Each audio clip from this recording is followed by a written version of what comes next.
Hello, everybody, and welcome back to the BlinkCast Podcast, back from our long break here. My name is Reed. I'm Mustafa. And I'm Christian. Today we're alone with just the three of us, so we'll probably have a shorter podcast. Yep, it's just, obviously, as we just said, it's just me, Mustafa, and Reed here today. So we probably will be skipping campus news today and just moving straight on to the gaming stuff since we don't have Christian here. Or Chris. But we do have Christian.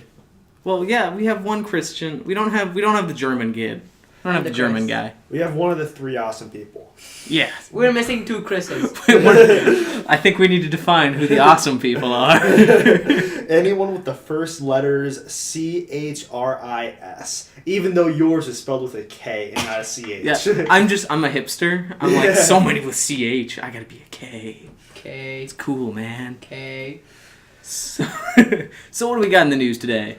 Well, the biggest thing for sure is the EA DMR with SimCity. Oh, yes. And how the first day failed, where most people couldn't even get online, and their servers overloaded. Who saw that coming? Only everyone in the nation. Actually, world. This is a worldwide thing. What am I thinking? Internet has no oceans. Yep, they're still lagging up over in Europe, so they need to fix that. Yeah, I heard they disabled cheetah speed as well as several other non-critical processes to the game just in order to get the servers working. Yep. I don't know. I think this and Diablo 3 release with DMR is a pretty big indicator that we shouldn't have always on DMR. Always DRM, on you mean? DMR or Yeah, DRM. Digital Rights DRM, Management. Yeah. Unless you're talking about the Dominican Republic, which is DMR. Damn Dominican Republics and their EAs. God dang it. Well, I mean, they only have always on DRM because they want to make sure that we're not cheating, but they also pick up everything else that we do. Well, so they know more about our gaming than we do. Let's be blunt here. They're not doing it to prevent cheating. That's one of the reasons that they'll say. The real reason they're doing it is piracy. Actually, the real reason they're doing it ka-ching!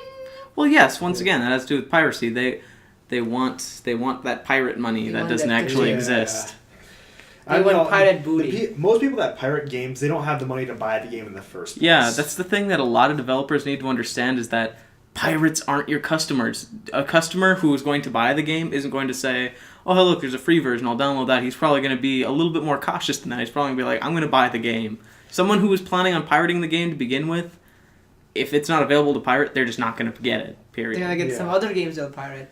Yeah. That's what Steam gets. And you know what? I shouldn't even say that, because one way or another, I can't think of a single game that hasn't been pirated. Just a single game that has had the inability to be pirated.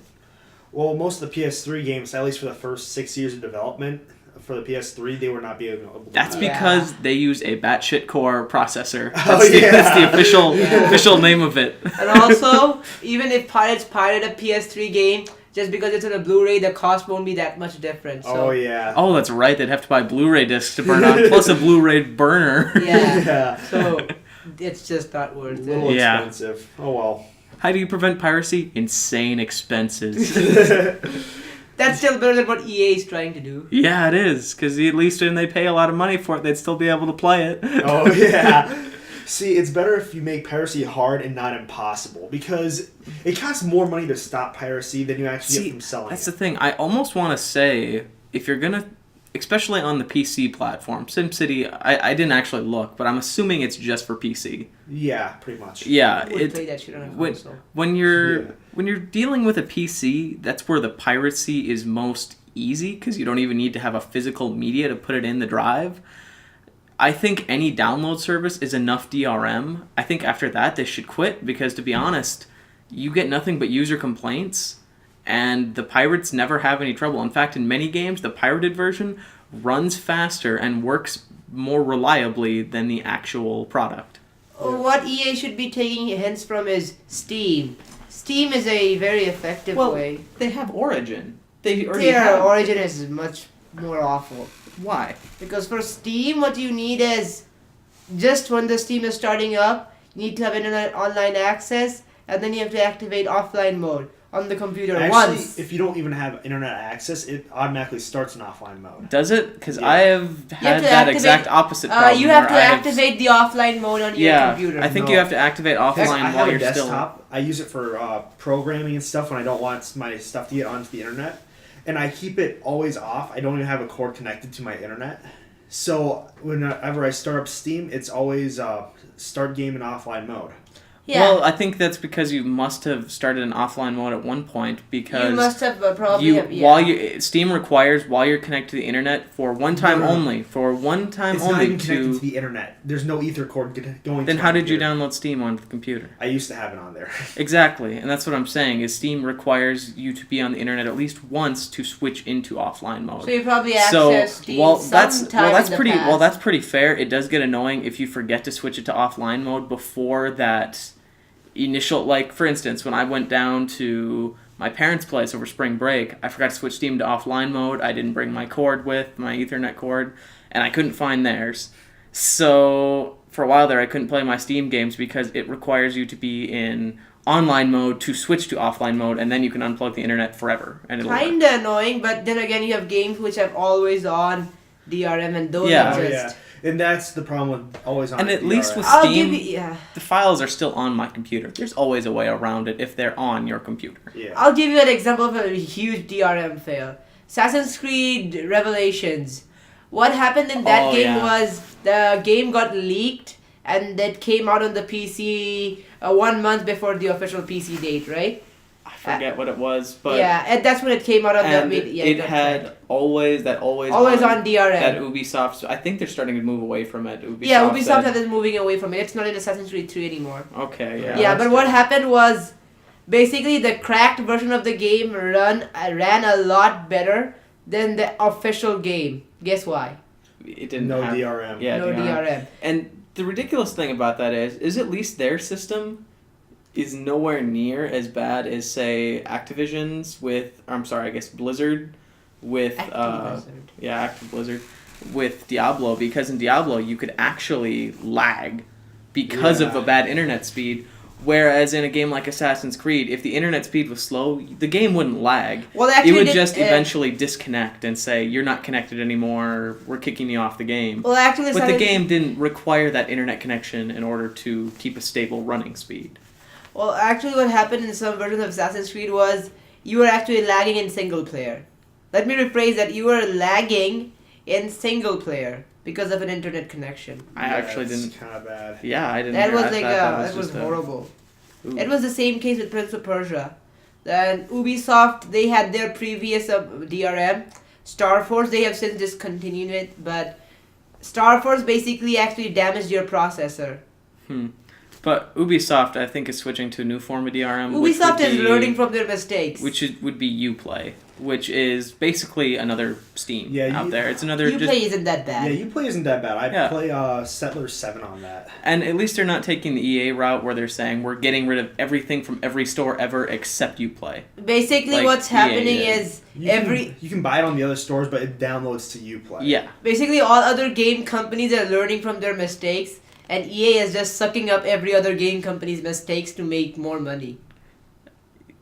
Actually, that's kind of, because sadly enough, EA is big enough and they have big enough titles where they can bullshit the hell out of you and you'll still buy their game. They can make a Mass Effect 4 and the game will only involve Commander Shepard going and saying, hey, that's the game. And they'll still make profit out of it sell somehow. you the DLC to make it through the next chapter. Yeah, and the next chapter will just be Rex Shepard, and that's all it'll be.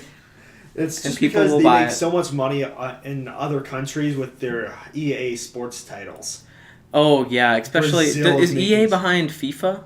I believe so. Yes. Because I know that's huge in Europe. FIFA. Yeah, even in Asia even and PSU, Europe. it's pretty big. Oh really? Yeah.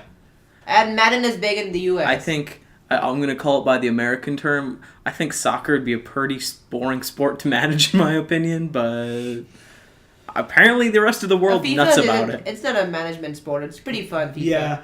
Yeah. Me and my friends What play am I soccer thinking of? I to think I'm thinking of Football Manager. Yeah, Tournament Football Manager. Yeah. That's boring. But people That's still what play I'm it. thinking of. Not FIFA. Yeah, I don't really like management games unless they're trading based. So games like The Guild, if you've ever heard of that, or Port Royal. Port Royal is actually pretty fun. Yeah.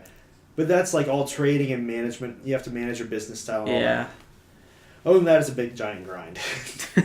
Well, in the end, every one of those management games ends up like SimCity and all those. They eventually just end up where, well, I have everything I need now just to make it all better, one single building at a time. Yeah. So, That's basically it. Saints Row the Fourth. Apparently, you will become the president. There, you will have superpowers, and you will be fighting aliens. Honestly, Saints Row the Fourth looks pretty awesome. I'm not gonna lie. If the new Grand Theft Auto came out and they'd be like, by the way, it's gonna be completely balls off the walls crazy. There's gonna be aliens. We're just gonna completely detour from what we've had in the last games completely. I would have been furious. Like, no. But in Saints Row the Fourth, that sounds okay. Because, to be honest, Saints Row the Third just got really, really crazy as time went on, and they got to step it up from there. Yep, that and Saints Row the Fourth is being made by a new developer now, so they have the option. Is it a new developer, or has it just been bought out? They bought the rights to this title. Because I know it had already been in production, so did they just can the old team and give a new one to them?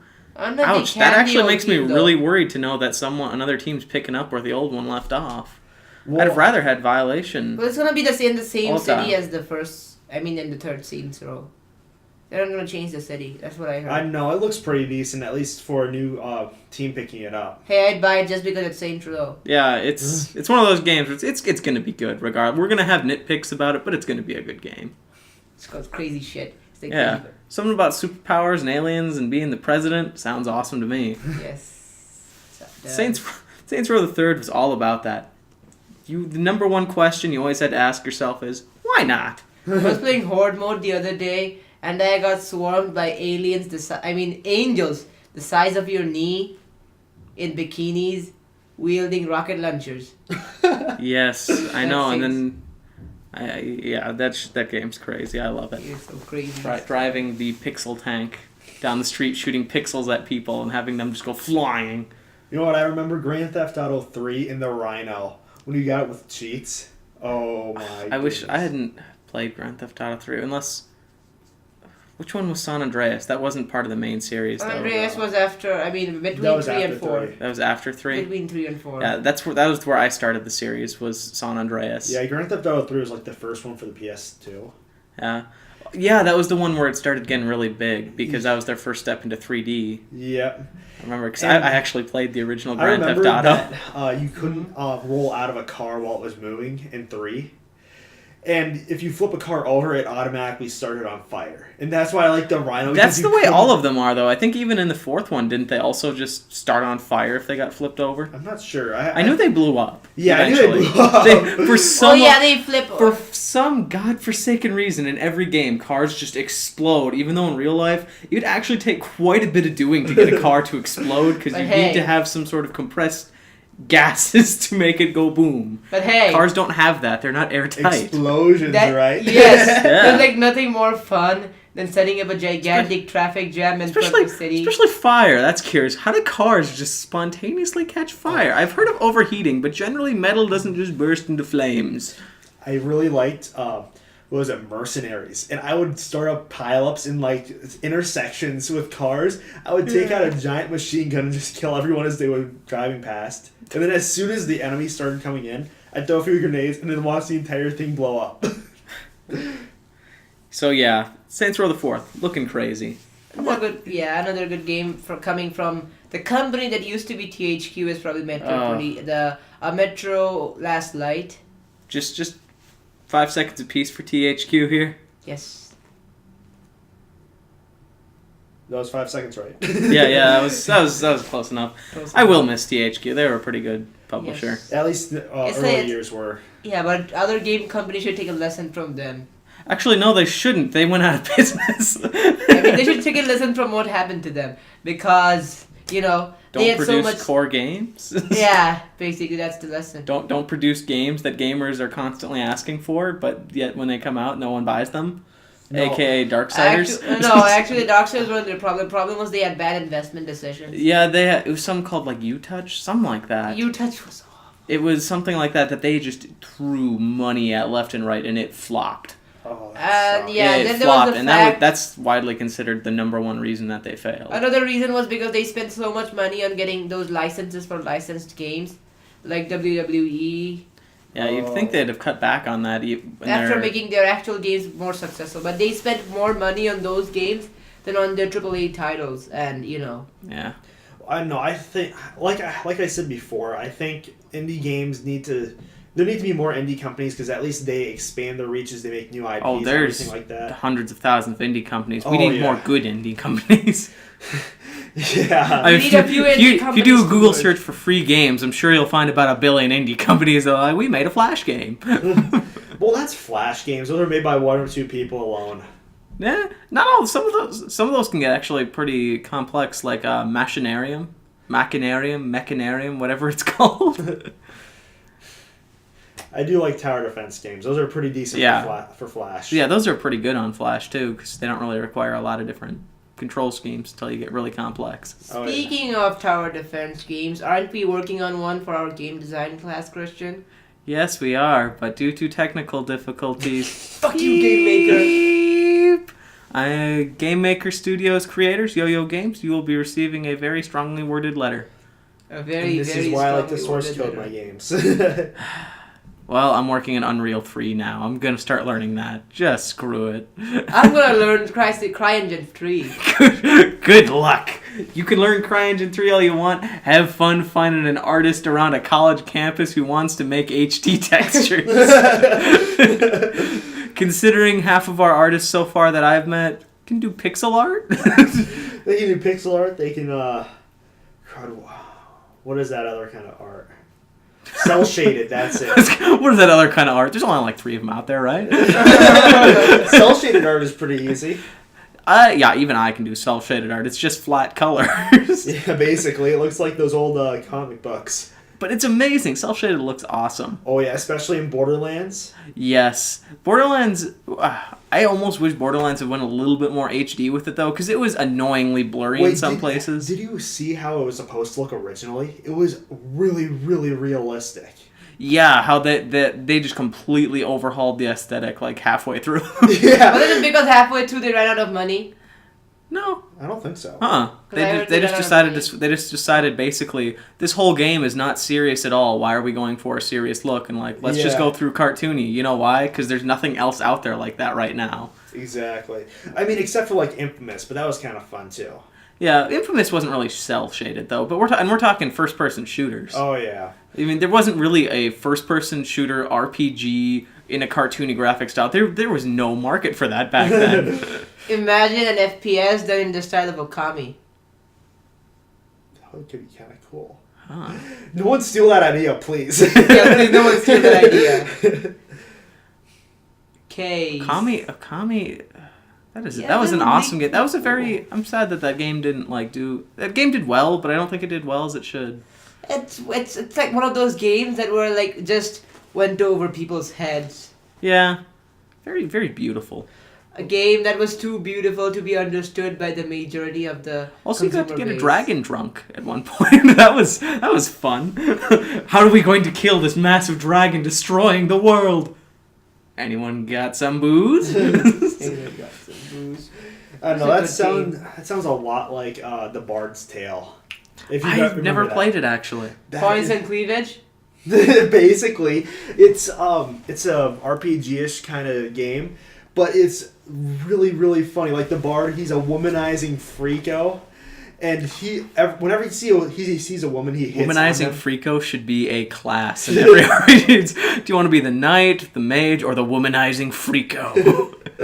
But yeah, he would say the weirdest things. He'd try to pick up any lady that he saw, and there's the narrator, and he sounds he doesn't sound like Morgan Freeman, but he would be like what Morgan Freeman is. It's this epic voice coming down from the sky, and then the hero talks back to him. Damn it, narrator, shut up. He says that at one point. It's like, and the hero walks into the dark, dreamy dungeon, and he was like, hey, narrator, why don't you just tell me where the dungeon is? You seem to know where everything is. Do you know what's going on here?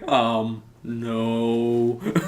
That's one of the games I really wish that they would make an HD remake for. And I think they should make a lot more of those HD remakes. Like for PlayStation 1 games and everything like that. Weren't they supposed to make an HD remake for Final Fantasy VII at one point?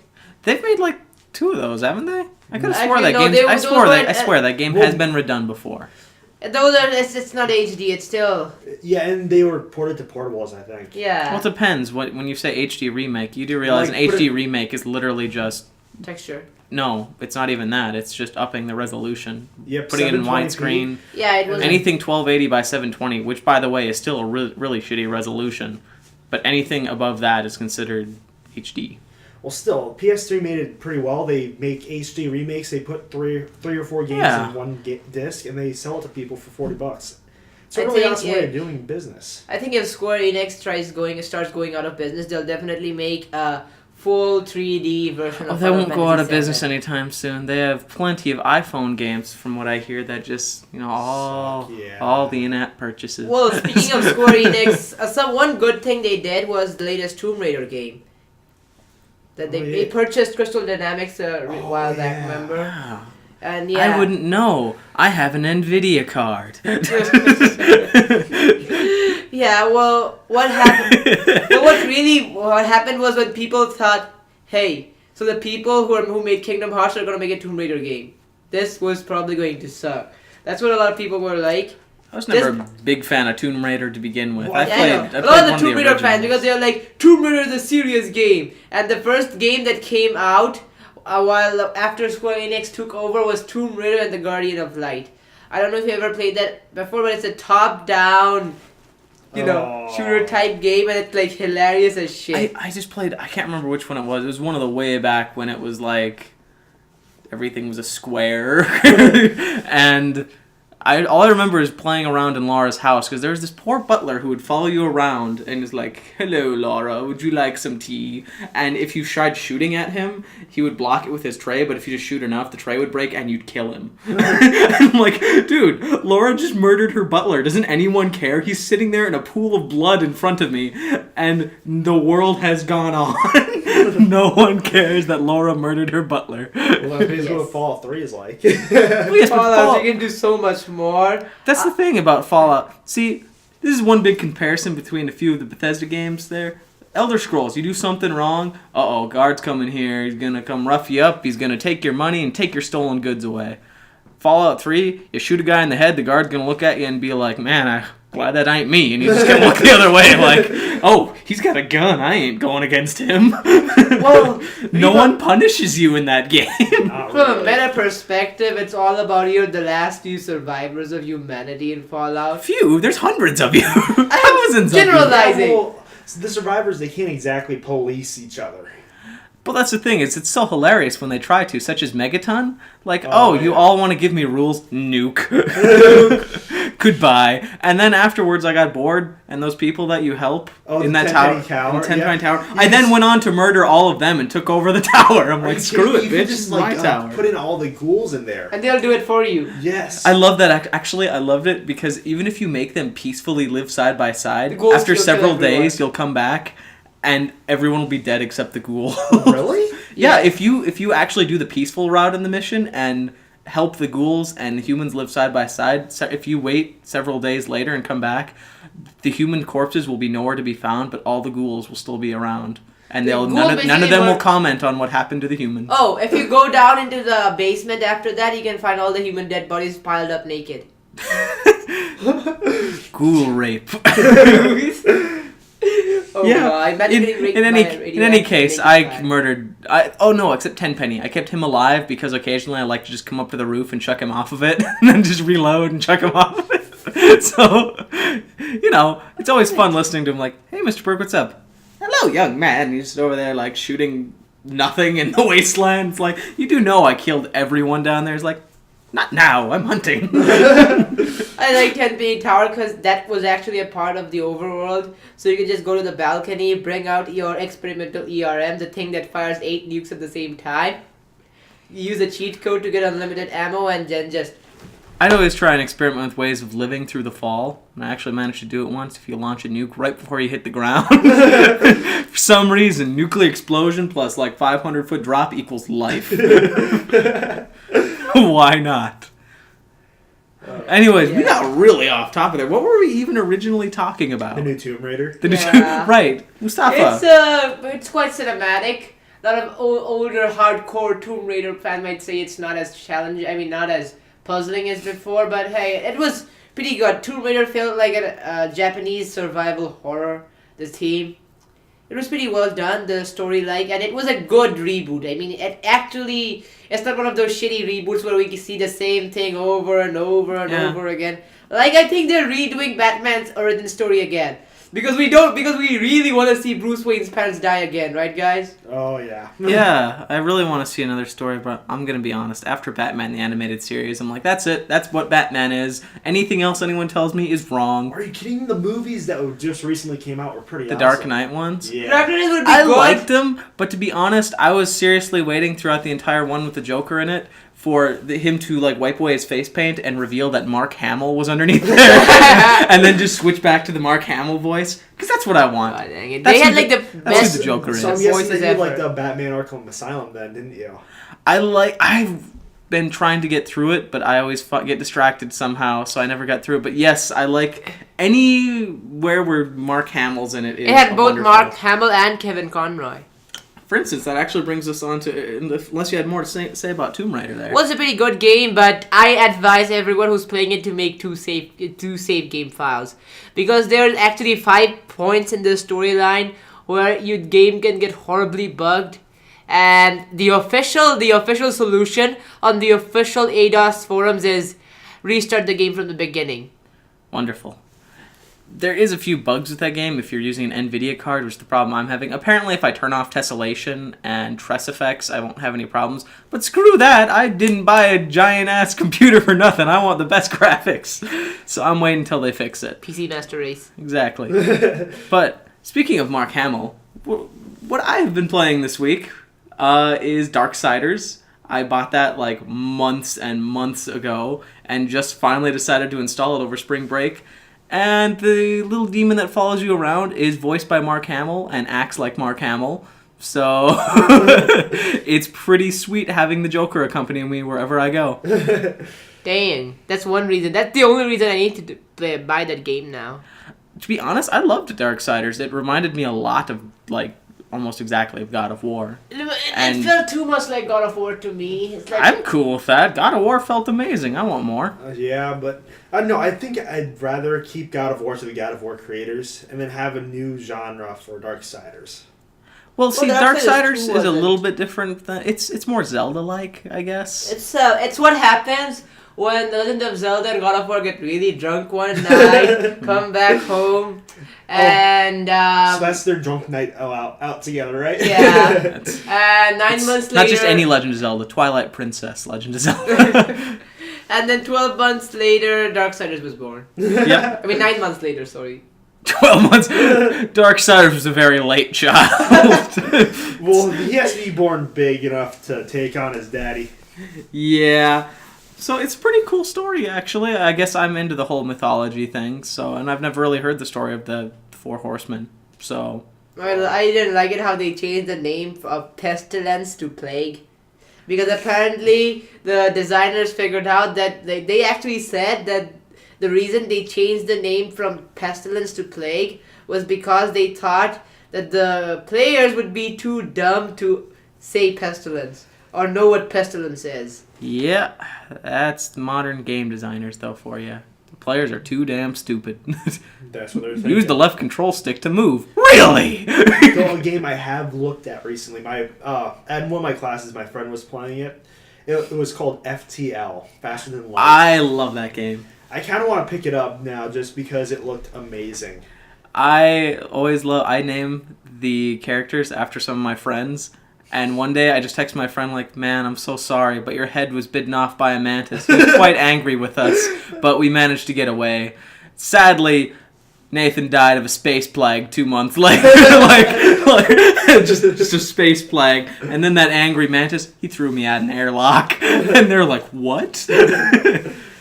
Get FTL, you'll find out. That is why I like those old school RPGs. You can rename everyone. Yes. Guess what? So what did you name your Pokemon, Master? What? What did you name? Are your you Pokemon okay? trainer? You're drunk, Mustafa. Go home. Oh, I named my trainer Reed, and then I named my Pokemon after all my friends and my little brother. So I go Pikachu, and oh, you're not Pikachu anymore. All right. Oh. Go, Riley! My little brother! Go get him, little guy. You could. Oh, he got knocked out. Yay, he got yes, knocked out. I'm never reviving him. That's not a challenge. You can release him. Exactly, you're releasing Riley. FTL, though, has a very fascinating way of just completely dicking you over. Like, oh man, everything's going great. I've got tons of fuel. I got sorts of missiles and subsystems, and I got like a crew of 5 here. We're doing awesome. Oh, is that a rebel ship that's like 20 times more powerful than us? All right, let's power up the drives. Oh, they blew up the engines. All right, you get back there and fix it. Oh, they killed you. Okay, guy on the weapons, get back and fix the engines. Okay, now the cockpit is broken, even though the engine's fixed. Oh, oxygen went out 5 minutes ago. I guess we're all got 10 seconds to live. Bye, everyone. I've literally been killed before by a solar flare. Like, I killed the enemy. I'm like, yes, let's hyper jump out of here. Let's FTL out of here. And we FTL to the next area, kill another guy. And as it turns out, I hadn't noticed it because they wiped out my security scanners because I was in a nebula. That part of my ship was on fire the entire time, and it had slowly been losing oxygen throughout the ship. And so the lack of oxygen put out the fire, but it also killed us all. Well, hey, you solve one problem, you get to the next. Yeah, well, that's the annoying thing, is like, say there's a fire somewhere on the ship, you can actually open the airlocks and isolate that area to drain it of oxygen. The problem is then when you're in the middle of doing that, an enemy decides to destroy your door control, and now the airlock is permanently opened, so you're slowly losing oxygen. Ouch. And there's no way to fix it until you fix the door control. Of course, everyone's What have you been playing recently, Mustafa? Oh, except Tomb Raider. Well, Guild Wars 2. I think I've talked about that last time. Yeah, we've talked about that every time, actually. Luckily, we haven't gotten to League. So let's just summarize. Guild Wars 2, good. Must buy. Yeah. No subscription fee. Listen. Get off your World of Warcraft account, please. Listen, off your ArenaNet, we'll talk. Okay. If you want a weekly advertisement, you got it. Well, is there anything else that we have to talk about today? Nope. Oh, how about the state of the PS4? What you guys think of it now? They've released a few more specs on it. I'm thinking it still looks pretty awesome, and indie developers really look like they're going to be having their ball day with that. I'm really hoping they go with what the Wii U is currently doing with their store, where the indie developers actually get to set the price themselves. Yeah. That would be, and that way they can choose when they want to go on sale, much like Steam. Yeah, I could see that happening. I do still like the way the PlayStation Plus works, where the PlayStation actually pays the indie developers for the games that they have on sale. Yeah, Sony's been very good about it. Sony's honestly, of the console developers, I'd have to say Sony's number one for me right now. That's probably the only reason the PS3 didn't fail completely, was because they're such good people with customer service with their developers. It's not even funny. Yeah, well, they have to be when, once again, they are running on batshit crazy processor unit. So, like, we have cell processing. It kind of reminds me of, you remember when, who was it? The Blast processing. Was that Sony again, actually? Yeah. Yeah, that was Sony again, wasn't it? Damn it, Sony for Blast processing, now cell processing. It's faster than any other processing, but 50 times harder to use.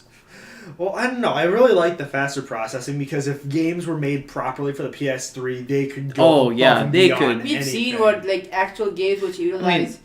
Like, look at God of War 3. That game, that looks like something that came straight from my PC, and that thing was in 1080p, not 720. That thing was in full 1080. Uncharted 2, that was amazing. Yeah. Such a great storyline. Bullets were actually traced throughout every single frame, so you could dodge a bullet, and it wouldn't...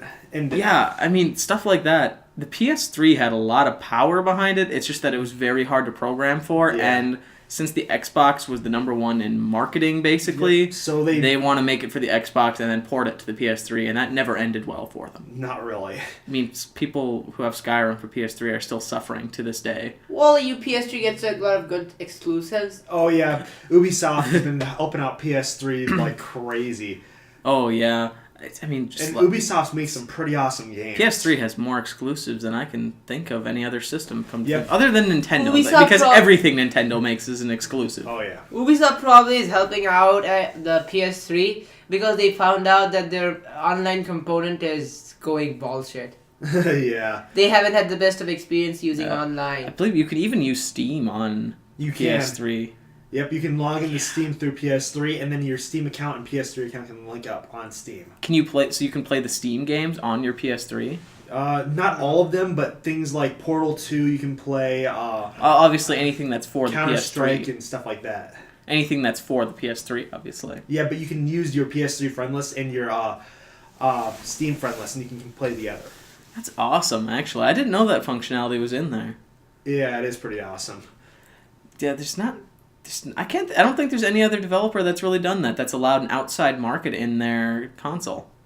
Well, Sony has to be pretty open about things just because they need help compared to Xbox. Yeah. I mean, Microsoft has that financial backbone. They have so much money. Well, yeah, I mean, and if the company could go under and Bill Gates could refund it from the ground up. Oh, yeah. If he wanted to just throw a couple $1 billion at it, that'd be nothing for him. Exactly. And Sony, they're living on the edge right now, so they have to do really well. Yeah, I'm really hoping that... Sorry, Microsoft, I'm really hoping you fuck up. Same. I want to see you fall and suffer. Honestly, I can't wait until the government breaks them up as a monopoly. Can they do that, though, after this long? Yeah, they can, because they have computers, they have software, they have... What is it? Do they have TVs yet? Microsoft? I don't think so. Windows TV? Yeah. No, I don't... Well... Oh, you mean like shows, not like actual TV sets? No, like actual TV sets. No, I don't think they have TV sets. Well, yeah. Well, they have the operating system. They have software. They have video games. They have consoles. They have pretty much everything, and you could probably break them up just because they're 70% of the PC market, I think. Yeah, but then Bill Gates would just buy all of them back. No, actually, Bill Gates has said publicly that he wants his stock in the software system, and then he'll let everything else go to where they would go. Wow, it's actually surprisingly noble of him. Yeah. Though he's a businessman, there's some sort of underlying intention there. That's because the software is what gets him the most money.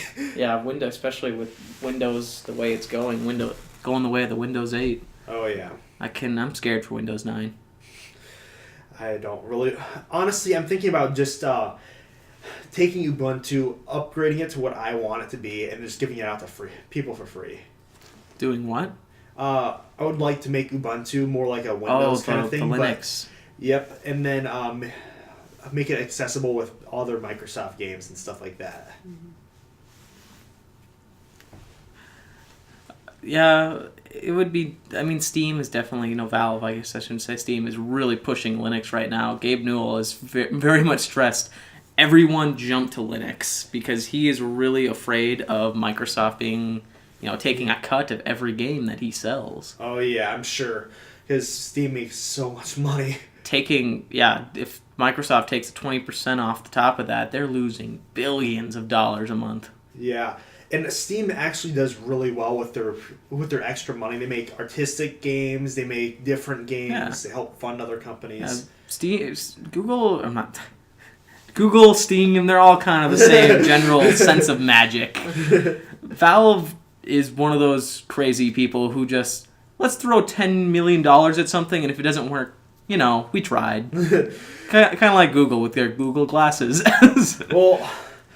Google Glasses might actually become a real big thing. They look cool. The thing is unlike in their little video display, when you're walking around, that little display ain't going to be staying perfectly still. Glasses aren't glued to your head. They'll rock a little bit, and that'll...